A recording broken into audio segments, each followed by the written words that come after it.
Hey guys, in this video we're going to be taking a look at OGEN for March the 8th. OGEN, I don't know if it's been a stock in play the past few days.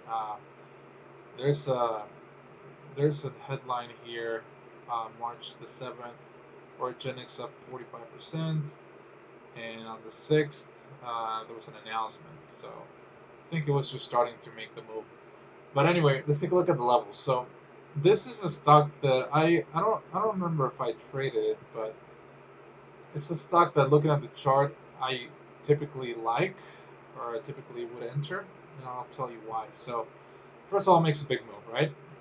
So what that tells me is that when a stock makes a big move, if the second breakout happens, the higher the first move was, the higher the probability is for the second breakout to be big and worthwhile. So we have a big 90 cent move here on high volume. What is it? 602,000 shares. And then this is what I like to happen. I like it when a stock makes a big move and then the first pullback candle makes a big drop to around like 70% or something like that.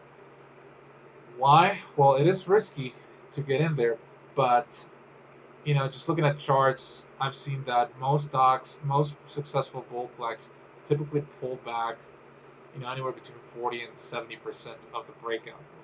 So when it makes that big move to the downside of the first candle, and I'm there, watching it, I like to get in because it tells me that I could possibly get a very good price on the stock. And here, here let's take a look. So it makes this big drop, right, from $4 to 332. It happens on, it is high volume, but it's a lower volume than the breakout. So I like that. Then on the next candle, here, let me move it here real quick.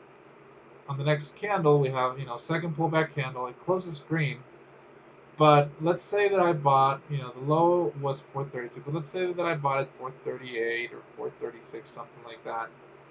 The next candle is gonna pop up, and it got up to 361.